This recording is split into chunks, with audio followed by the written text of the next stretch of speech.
Most of the calls are from home, from work, from school, but then we also receive calls from medics and EMTs who are either on the scene of an accident or are en route to an emergency room.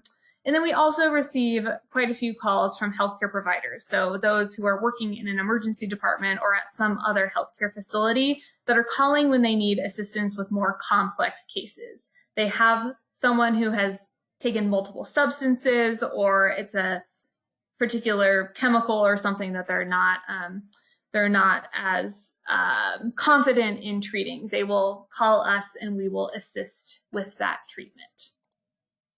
Now, unsurprisingly, about half of our calls are about kids that are younger than 6. If you've ever been around a child, you know that they explore the world with their mouths. They're constantly getting into things that they shouldn't be getting into. So it's very unsurprising that so many of our calls are about little kids. But we are very much not just for kids. We receive lots of calls about teens and adults and older adults, and those calls actually tend to be a lot more serious than our pediatric exposure cases because a lot of times they're going to be with more serious substances or they're going to be in higher amounts. So I want to, for real, launch a poll this time. That will hopefully work. We're here today to talk specifically about older adults, so adults who are 60 years and older. I want you to answer this poll on what you think the most common reason older adults call the Poison Center. So let me get that up.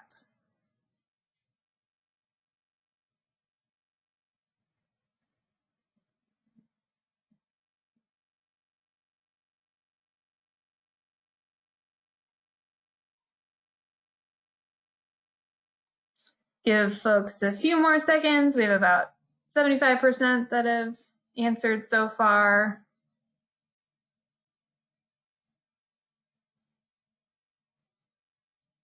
And we're about at 30 seconds, so last couple seconds to answer.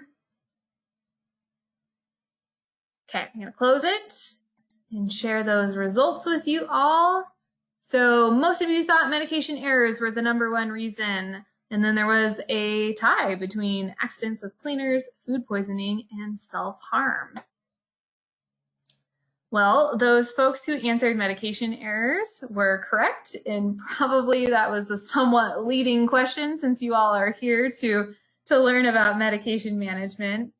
But indeed, for older adults, medication errors are the #1 reason why we get calls from folks of this age. It's about 42% of older adult calls so far in 2020. So this chart on the slide, it's actually comparing 2019 calls to 2020 calls. So the orange bars are 2019 and the blue bars are 2020. We put this together because we were really curious to see how exposures have changed during the COVID-19 pandemic. And as you can see, all of the different exposures have increased, including medication errors, which can be a really big concern. And so that's why it's really important and why I'm so happy that you all are here today to learn more about how to prevent these different errors. Accidental misuse, so those are accidents with non-pharmaceutical products. Predominantly, that's going to be your household cleaners, so bleach, hydrogen peroxide, other cleaners. And then self-harm and abuse, that has also increased. So those are intentional exposures and adverse drug reactions. Today, we're only going to focus on 3 of these categories: medication errors, accidental misuse, and adverse drug reactions. But we do have resources on self-harm and abuse, which I can send out in a follow-up email afterwards. All right, check the chat box really quick. Yes, thank you, Floor. So people forget if they've taken them. We get busy with schedules too, so we forget. Yes, you have set this up perfectly, what we're going to talk about next, which is medication errors. First, what are they? So at the Poison Center, we define medication errors as any of these 5 wrongs. The wrong dose, which could mean you took your medication twice, or maybe you took 3 pills when you were only supposed to take 2. The wrong medicine means you took an old prescription, or you mixed up which medicine you were supposed to take. You took NyQuil and you meant to take Pepto-Bismol. The wrong person means you took someone else's medication or even a pet's medication. The wrong time would mean you took your medications too close together. And then the wrong way. For example, you swallowed a medicine that was supposed to be put on your skin. So why are medication errors so common for older adults? They really are a fact of life. It can be really easy to make them. They can happen at any age. I mean, I myself have made medication errors in the last couple of months. So really, they can happen any part of your life. But for older adults, they are particularly common because of a few different reasons. First and foremost, older adults tend to take more medications than other age groups. There might be more chronic conditions that require use of medications. There just tends to be more medication use. And directly related to that is that older adults typically have complex care plans. Essentially, they're taking multiple doses of multiple medications that have been prescribed by multiple providers. So this can really create a very difficult plan to follow. It can be very convoluted. There can be a lot of communication mishaps happening across providers, between the provider and the adult. And so it can be really easy to make mistakes within that complex care plan. And then finally, adults might experience some age-related changes too that can affect their ability to take medications safely and correctly. These can be physical changes like worsening grip strength, so that can make opening those child-resistant pill bottles more difficult, or it could be difficulty swallowing. So that might mean someone's cutting their pills or crushing pills, or even worsening vision. So it can be harder to read medication labels. Cognitive decline can also play a role in making medications more difficult to take. Bodily reactions to medications can also change. It's just a fact of life. As we age, our bodies are going to process medications and substances differently. And so it might lead to different reactions to a medication, might be increased confusion or some certain symptoms that can make it more difficult to take medications correctly and safely. And then on top of all of those just normal reasons why medication errors happen, there is a whole new layer added with COVID-19. We are at home all the time now, or a lot more than we used to be, and we are having very, very different daily routines than what we previously had. So when we have new daily routines, it can make it difficult to remember when to take medications, and this is directly like what Flor was saying, where our memory cues are removed.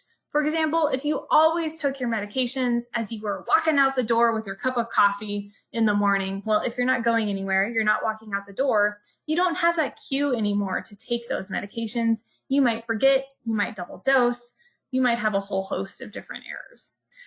This is a very stressful time as well, with COVID, with the election, with everything else that has been going on in our lives. And stress can mean you have less focus and less attention when you're taking those medications, or you might be more distracted. There's also so many different rumors, so much misinformation circulating about ways to treat and prevent COVID that can lead to some pretty harmful effects in an individual if they were to follow those rumors and misinformation. And finally, some folks may have relied on caregiver support when they were taking their medications. So that could be a professional caregiver coming in, that could have been family members or friends helping. And if that individual can no longer receive the same amount of physical access to that caregiver support, they might be needing to be more independent, might need to do more on their own, and that can lead them to make more errors. All right, we're going to do another poll. Actually, we're going to do this in the chat box. That'll be quicker. So I want you all to tell me in the chat box, what do you think the most common medication errors are for older adults? Looking at these 5 wrongs, what do you think are the most common for older adults?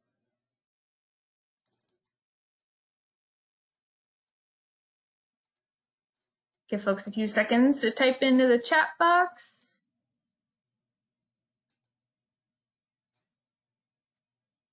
time, sharing meds, dose, taking the wrong dose.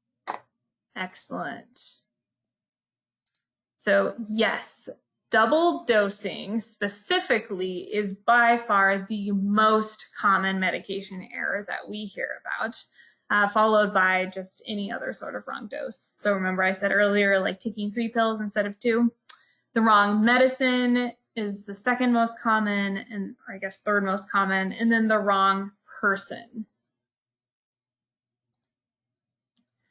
So it can be really, really easy to make all of these different errors. And I wanted to go through some different call scenarios to show you different examples of how these can happen. So these are actually based off of calls that we've received at the Poison Helpline.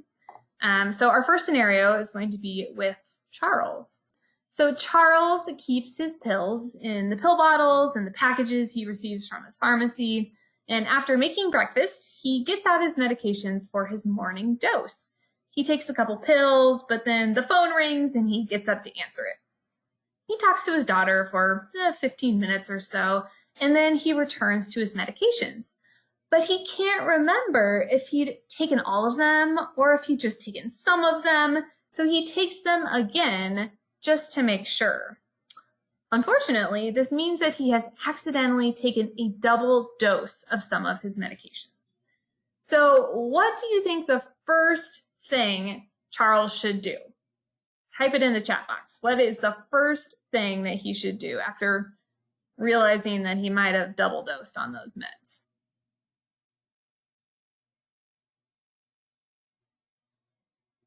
We have try to throw up, call poison control, count his pills. Great. So call the poison center. Oh, and then Kirsty wrote, see if the medication container has any information. Yes, that too. So calling the poison helpline is really the very first thing you should do, because we can talk to you about what those medications were and what you specifically need to look out for or what you specifically need to do. It's possible that maybe you don't need to do anything. You should just stay at home, watch for any symptoms. Or you might need to have more extreme treatment. You might actually need to go into an emergency department, and we would tell you if you need to do that or not. Melissa, I believe, wrote count his pills. So yes, that is one of the methods that our spy might have you do, is to count your pills to see if you did actually double dose or not. Yep, the medication container to see if it has any information. Our spies will have all of that information as well, so they can check that. As for throwing up, so that is something that people commonly think is what you should do after you've ingested something that might be poisonous, but it really, it's not what we at the Poison Center will recommend, because depending on the substance, it might be even more harmful to try to throw up that substance, because it might be something that is caustic, so it could burn your throat, or even just the process of forcing yourself to throw up can injure yourself. So typically we wouldn't recommend doing that. And then we have Flora saying, I would be panicking if I get all the symptoms. I don't know if I can talk to someone after I do that. That's a good point. It can be really hard to talk to someone when you are scared and when you are experiencing symptoms. So that's why, if you were to ever even just doubt or question if maybe you double dosed, to just call us right away anyway. And Flora, that's totally fine. You can think, you are allowed to think worst case scenario. That's why we're here talking about it today. So just my recommendation is, if you ever just question if maybe you double dose, just give us a call right away. We're not going to be annoyed or irritated that you're wasting our time. You're never going to waste our time. We're happy to help. Okay, so there are lots of different ways to prevent having a medication error like this, though. And a great way is to have some sort of organizational system. So basically a physical way of keeping track of your medications. So there are a lot of different shapes and formats that this can take. Medication calendars are one of them. So on your attendee control panel, you'll see there is a little section that is called materials, and there should be 8 materials in there. One of those materials is a medication calendar, and it's this document that's on the left-hand, this is the left-hand image on the slide. So this is the medication calendar that we at the Poison Center provide. It's very simple. You would just write out your medication and then you check it off after you've taken it. This system doesn't always work the best for folks though, so there are other types of medication calendars you can use. You could just use a wall calendar and check it off on there. You can use your cell phone calendar. There are also a lot of different cell phone apps. Many of them are free. The one on this slide is called MediSafe, and it's free. I actually use it, and I've found it's very helpful, and it will give you little alerts every time you need to take your medication and you mark it off that you have taken it.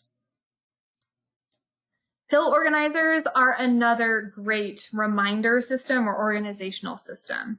So again, lots of different shapes and formats of pill organizers.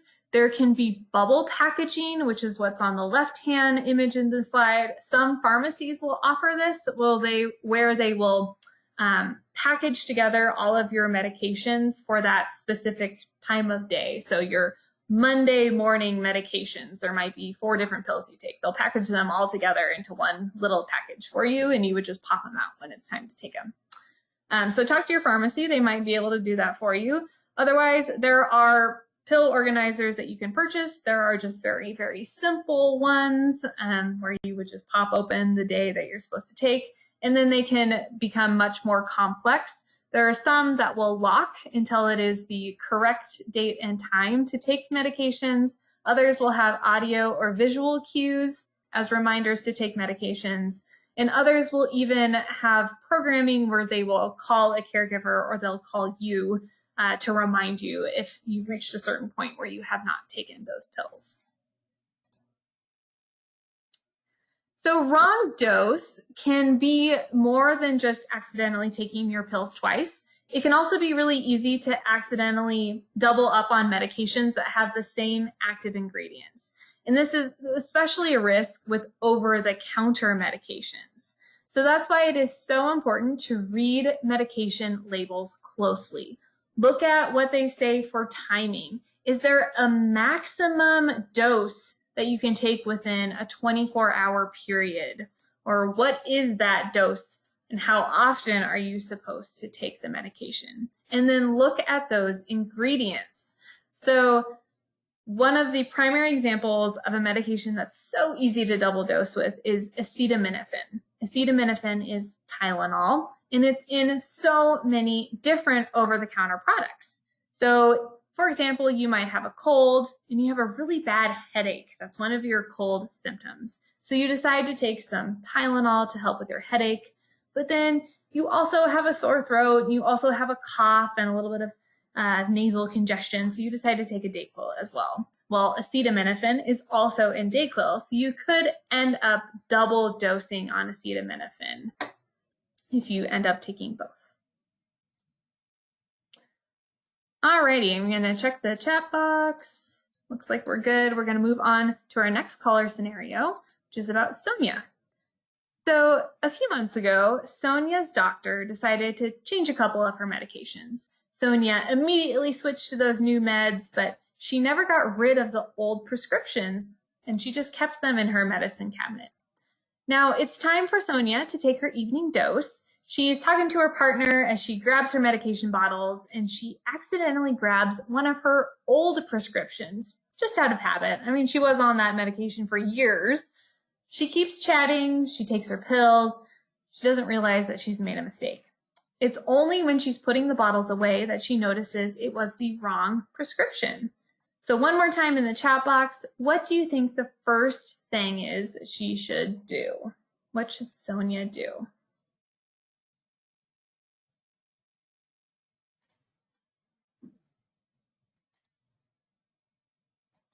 Call poison control. Yes. I'm hoping by the end of this, you all will have this phone number memorized just from seeing it so many times. So Sonia should call the Poison Center immediately, tell them what happened.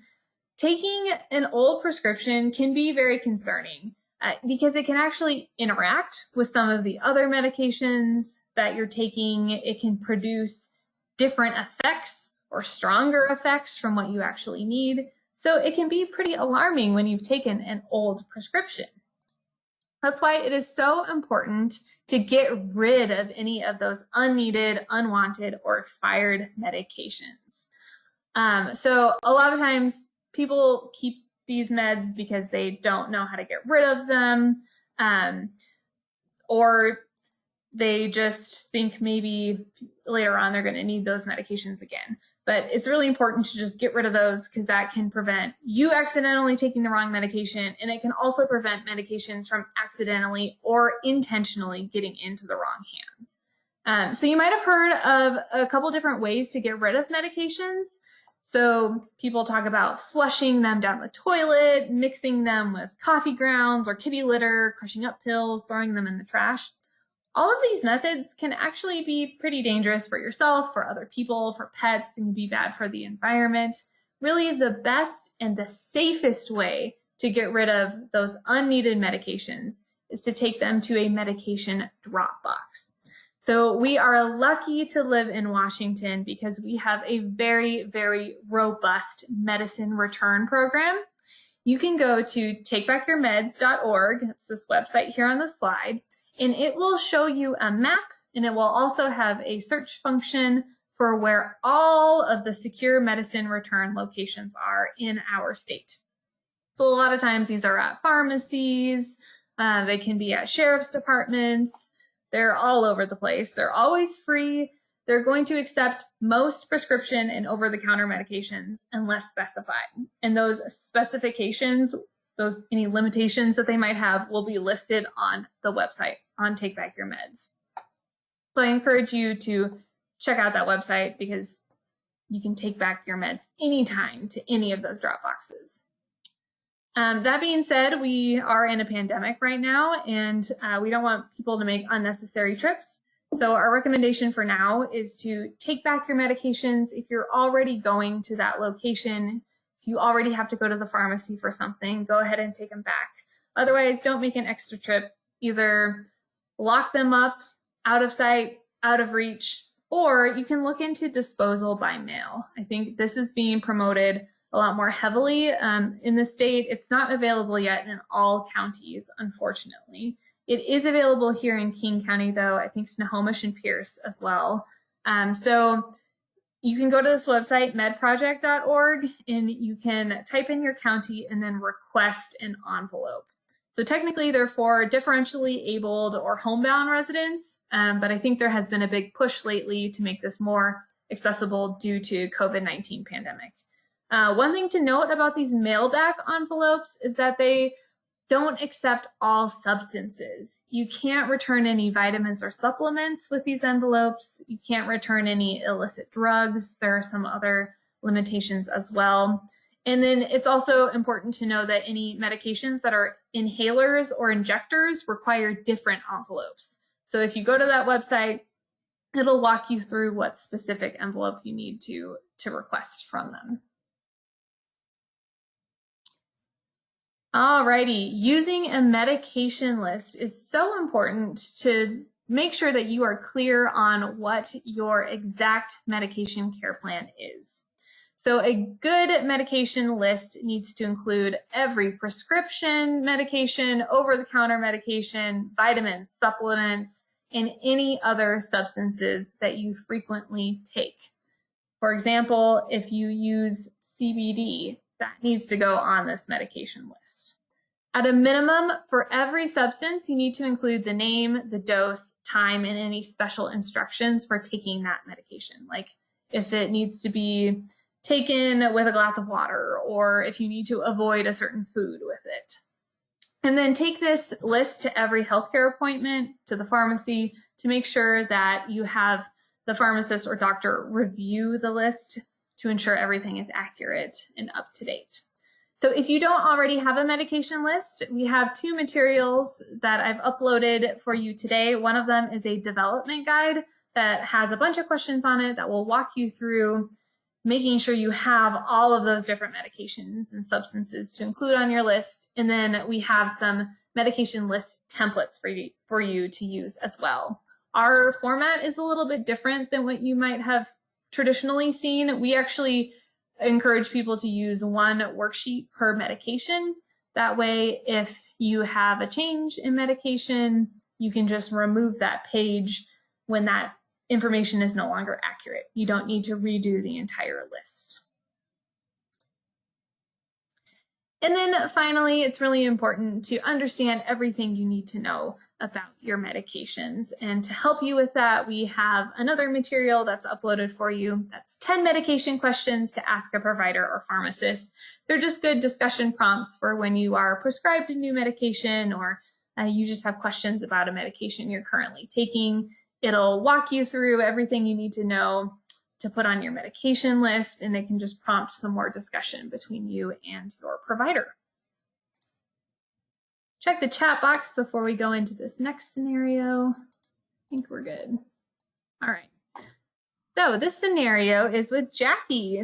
Jackie and her husband share a bathroom, keep their medications in the same cabinet. Jackie's getting ready for bed, and it's time to take her evening medications. She reaches into the cabinet and grabs a bottle, but after she's taken a couple pills, she realizes she took her husband's medication. I don't think I need to put this request out to you all, since you all should hopefully know by now, calling the Poison Center immediately is what Jackie should do. The concern with taking someone else's medication is that it might interact with other medications you're taking, or it might interact with a health condition that you have. For example, if you already have normal or low blood pressure and you accidentally take someone's blood pressure medication, that might lower your blood pressure to a potentially harmful level for you, where you might be prone to fainting or falling. So it can be a concern to take the wrong person's medication. So there are some really simple ways to avoid a scenario like Jackie's. First, always keep your meds in containers. So that can be in their original containers or in a pill box. If you use a pill box, though, I should have mentioned this earlier, keep those original containers so that you have all of the information that's on the label. So keep those meds in something. Don't have them loose in a bowl, on the counter, or wherever, because it can be really difficult to tell whose medication is whose if you do that. And then store your medications separate from those of household members and pets, if possible. So that can be in a completely separate location, or at least separate pill organizers. You can also visually differentiate between pill organizers or pill bottles if it's not possible to keep things completely separate. So there's two examples here on this slide. You can use different colored pill boxes. So one person has green, the other person has blue. Or you can use rubber bands, colored rubber bands. So one person always has the blue rubber bands, another person always has the yellow rubber bands.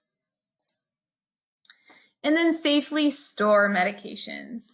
Keep medications out of reach and out of sight of any kids that might come into your household. And then lock up what we call high alert medications. So those would be opioids, cannabis, sedatives, and antidepressants. So these medications in particular, there's a high risk of intentional use by others, as well as there can be pretty harmful effects if they're accidentally taken by others. So we encourage folks to lock those particular medications up. And there's a lot of different types of lockboxes that you can look into. They're available at most drugstores, pharmacies, online, lots of different kinds. And then for any of you that have kids that come into your household, if you're grandparents or just have any neighbor kids that might come in, there are some special tips for you as well. So to make sure that you don't take medication in front of children, kids oftentimes mimic adults in their lives. So you don't want to take your meds in front of them and then have them later on decide they want to be like grandma or want to be like their neighbor and take some medications. Keep medications out of sight and out of reach, as I said earlier, and then check your carpet and floors for any dropped medication. This image is a classic Poison Center image. It shows how medication can look so much like candy. You really can't tell the difference on a lot of these. So if it's on the floor, a kid might have no idea that it's a medication, not an M&M or a Skittle. Okay, It looks like we have a question here. Do you know if there are any innovative approaches on the horizon for a larger text on medicine bottles or anything else? That is a great question, Becky.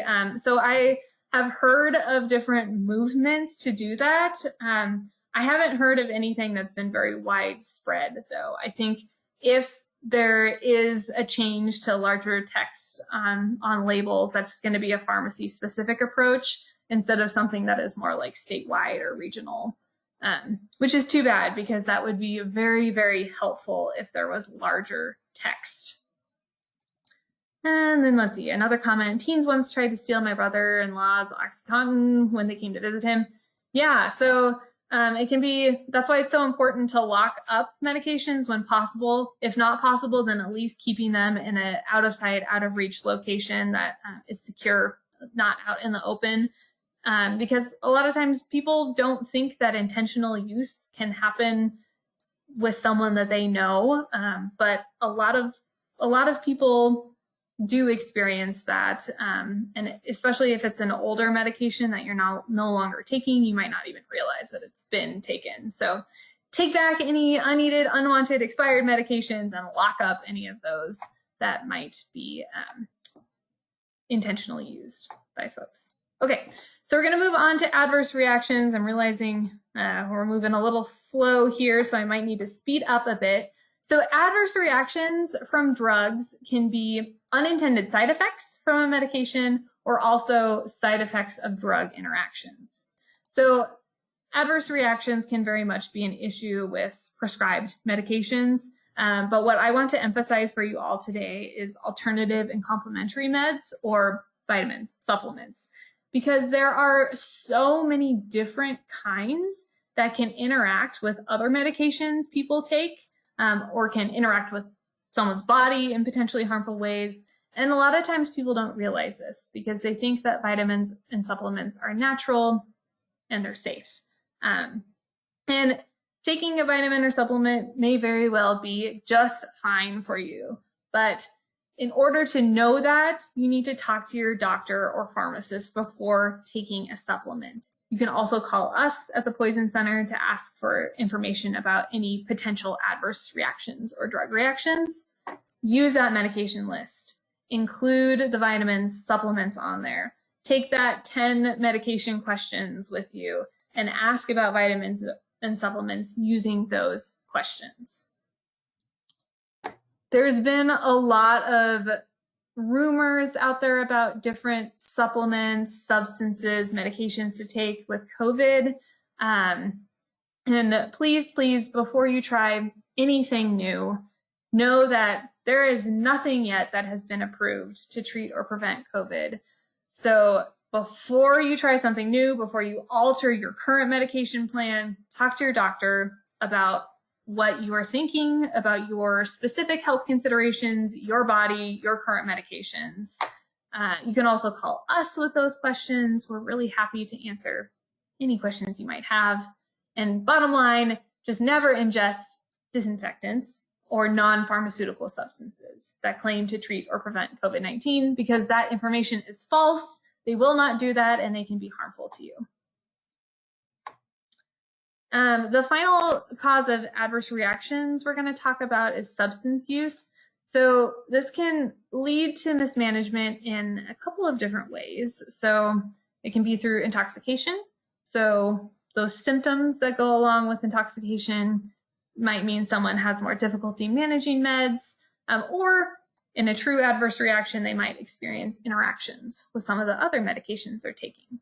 So older adults can be particularly prone to some issues with substance use because of those age-related challenges or changes that we covered earlier. So as a person ages, the way that their body processes substances changes. It might mean that substances are processed slower, so they remain in your body, in your system for longer. You might experience different symptoms from those substances. And because older adults tend to take more medications, there is a greater risk for interactions. So some of those common intoxication symptoms like drowsiness, problems with attention, concentration, memory, confusion, impaired vision, time estimation issues, those can all affect someone's ability to take their medication safely. And then drug interactions with these specific substances can also be a problem. With alcohol, one of the biggest things we get concerned with is double dosing. So some medications contain alcohol, so you can end up double dosing if you are drinking alcohol and taking a medication with alcohol in it. And then alcohol can also make some medications less effective or even harmful to the body, like acetaminophen. Alcohol can make acetaminophen quite harmful to the body. Cannabis and marijuana, there are a lot of medications that cannabis will interact with because it's processed in the same liver system that processes a lot of common medications. So symptoms from those interactions can be things like drowsiness increasing or increased risk of bleeding, effects on blood sugar, blood pressure. All of these can affect someone's ability to take their medication safely and can also just have harmful effects on that person. I'm not going to tell you what any of the specific medications are that cannabis can interact with because it is a long list and it is very, very hard to predict. So that's why it is so important to discuss risks with your healthcare provider, with your pharmacist, talk about your unique situation, use that medication list, call the Poison Center if you have any questions about potential interactions. I have talked to our spies about cannabis, and they are very willing and very able to answer any questions about potential interactions and issues. Use an organizational system to make sure if you're experiencing any of those intoxication symptoms, you can still be safe while taking your meds. So medication calendars, pill organizers, and include that substance on your medication list.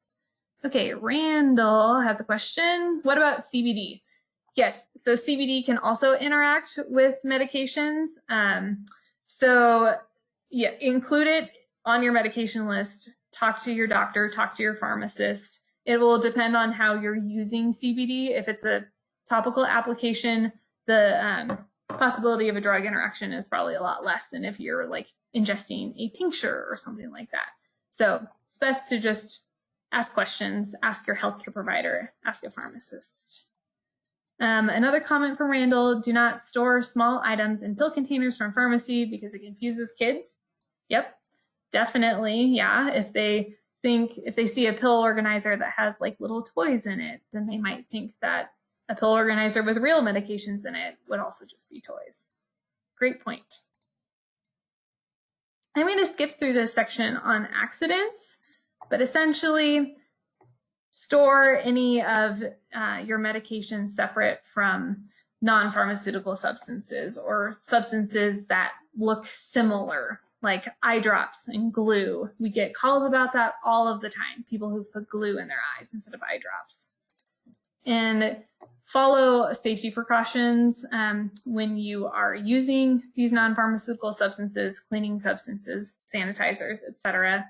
These slides are available for you so you can look through this section in more detail. Okay, I want to have time to talk about this new tool that I hope will be helpful for you, and it is on doing a self-assessment for medication management. I just threw a ton of information at you. We covered lots of different scenarios, lots of different strategies, lots of different potential practices that might lead to medication errors. A lot of information for you to take in. So I'm hoping that this will help you digest that and help you really examine your own practices to see if you might need to correct some of them or if you're doing just fine. So in the material section, I have uploaded for you a self-assessment guide and then a strategies guide. So the self-assessment guide is to help you determine what practices you currently have with medications. The guide is divided into 3 categories. There's safe medication storage, medication knowledge, and medication management strategies. Within each of these categories, you are prompted to consider what your environmental practices are, what your personal practices are. So for example, how you're storing medications or your knowledge around your medications or how well you're adhering to a certain practice. Each question prompt is then followed by different practices that you might use. So let's look at an example. So you have this first category here, safe medication storage. The question prompt is, do you take all of the medications you have? And then you see to the right, there are all of these different potential practices that you might take or that you might participate in. And you'll see that the practices are divided based on a stoplight. So the point of this is to help you assess the safety of that practice. A green light practice means you're already following best practices for medication management. You don't need to change anything. Good job. Keep up what you're doing. A yellow light practice means, there might be some risks with this, so you might consider looking at the strategies guide, examining your current practice, and implementing a change. And then a red light means, whoa, this practice is putting you at really high risk of making a medication error. You need to change that practice, alter it in some way to make it safer for you. So if we look back at that example, one of the question prompts, are there any leftover medications from previous prescriptions? If you checked that there are no leftover, expired, unneeded, or unwanted medications, that's a green light practice, you're good to go. If you checked red light though, then that means you need to look at your strategies. You need to look at the strategy guide that we'll talk about in a little bit, and to change that practice to make sure that you stay safe. So these are just some of the examples of what the self-assessment guide is going to go through. We don't have the time today to go through it, but you're welcome to reach out to me if you have any questions. So there's the 3 categories: safe medication storage, medication knowledge, where you're going to be looking at every medication and comparing what you know to your care plan, your medication plan, your list, the label, whatever. And then your use of medication management strategies. So once you've gone through that self-assessment guide, you're going to look at the strategies guide, which is uploaded in the materials, and it directly correlates with the assessment guide. So if you checked that you have a red light practice on having a current and accurate medication list, then you can look at that strategies guide, and it'll tell you exactly what the best practice strategy is to get you back into the green light for that specific thing. Okay, if you have any questions about that self-assessment guide, please type them in the chat box. I'll have my email address up at the end too, so you're welcome to reach out to me at any point. I want to end today with just talking about what it's like to call us at the Poison Center. So remember, when you give us a call, you're going to talk to a nurse or a pharmacist, and they are going to guide you through a bunch of different questions to determine what happened.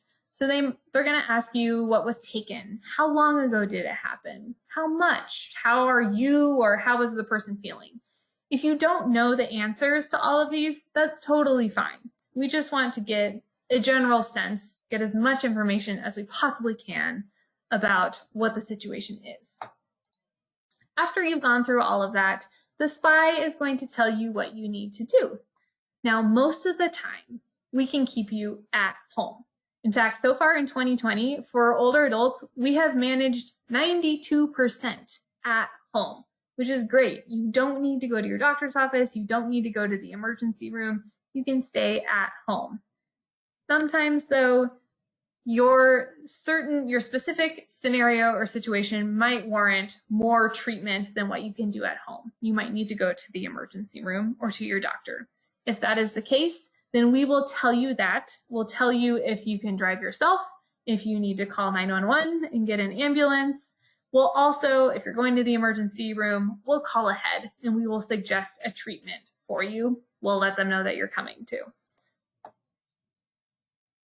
And if you are staying at home, oftentimes we're going to call you back just to make sure everything is all right. You can ask us more questions then. You can call us back later with any other concerns. We just want to make sure everything is going okay. So as I said earlier, you're never going to waste our time. If you think something is wrong, please give us a call. if anything, we prefer when you give us a call when you're just uncertain about something or if you want information about something, because hopefully that means we have prevented an issue from happening in the future. So please, if you haven't already put this phone number in your cell phone or if you've written it down somewhere, please do so. Have it at the ready if you ever need our help. So that brings us to the end of the presentation today. You can pop some more questions into the chat box if you have them. Otherwise, I'll just go through some of the upcoming trainings we have if you want to learn more. So Kirsty mentioned these two earlier, the two Cannabis 101s that we will be providing with King County Library System. The first one will focus on much more on health considerations, and the second session will broaden out to look more at the landscape, at regulation, at history. And then we also, I would love for any of you who are interested to join some upcoming presentations I have with Seattle Parks and Rec. So even though it's with Seattle Parks and Rec, it's open to anyone in the state. The first presentation I am so excited for. I will be joined by one of the nurses who works in our call center, and she is going to talk a lot more about different call scenarios, things people have called her about, things she has helped treat. And she'll have some of her own recommendations for how you can stay safe. So here's the registration for that one. See if that went through all right. Might have copied the link a couple times. And then the second presentation with them, I don't know why that's showing up a little strangely, sorry. Second presentation with Lifelong Recreation is going to be all about opioids. So we'll talk about opioid prescriptions. We'll talk about some of the health effects when taking opioids, some of the specific considerations for older adults, and then medication management strategies that are specific to taking opioids. Let me get you those links in a better format for these registrations. And if you have any questions, please put them in the chat box. Looks like there's one right now. Could you share what happens when eye drop mistakes are made? Home care or medical care? Do they recover okay? So that really depends on the specific scenario, how much was put in the eye. I think a lot of times the treatment for that will just be flushing out the eye, irrigating it with water. But again, it's going to depend on what the specific substance is. Okay, so here is the registration for the presentation with one of our nurses. And I'll put the other one in here on opioids.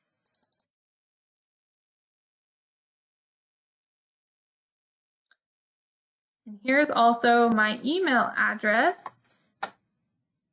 If you end up having any questions, there will be a follow-up email that will be sent in the next couple of days. It'll include the recording to this presentation, all of the materials that are here, and I'll put in these registration links as well for you. And here is registration for the opioids event.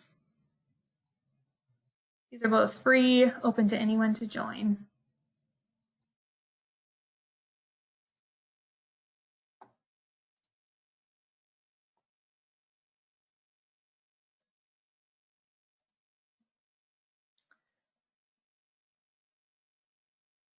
Thank you, Kirsty. Yeah, and it doesn't look like there are any more questions that are coming in. So I think this brings us to the end of our time. You're welcome to sign off or type anything out into the chat box. I'll hang out for another couple minutes. Have a great rest of your day and a happy and safe Halloween to everyone.